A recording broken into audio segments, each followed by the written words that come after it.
ஜெபத்திற்கும் விசுவாசத்துக்கு என்ன இருக்குது? நல்ல ஒரு உறவு. இயேசு சாமி கூட ஜெபித்ததை நம்ம பார்க்கணும்.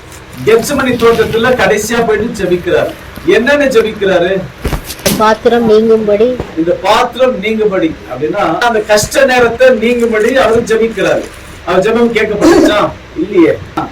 அந்த பாத்திரம் நீங்கணும்னா கூட அது நீக்கல. யார் நீக்கல? பிதா நீக்கல. சில நேரத்துல நம்முடைய ஜெபம் தேவன் கேட்க மாட்டார். ஏன்னா தேவனுடைய சித்தத்துல அடங்கி, தேவனுடைய சித்தத்துல அடங்கி இருந்தாதான் நம்ம ஜெபம் கேட்கப்படும்.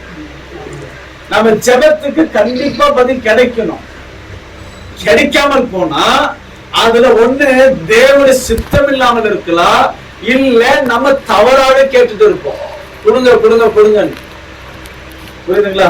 நீங்க கோடி ரூபாய்க்கு ஜெபிக்கிறது தப்பு இல்லை, கண்டிப்பா ஜெபம் பண்ணுங்க. நீங்க சொந்த வீட்டுக்கு ஜெபிக்கிறது தப்பு இல்லை, கண்டிப்பா ஜெபம் பண்ணுங்க.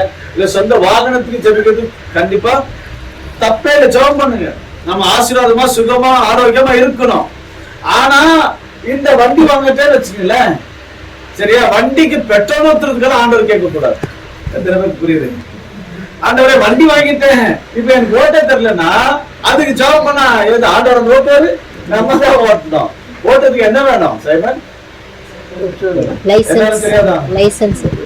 லைசன்ஸ் வேணும். அது ஆண்டவர் கொடுத்துருவாரா? அதனாலதான் முதல்ல அதுக்கெல்லாம் நம்ம ரெடி ஆயிடணும். புரியுதுங்களா?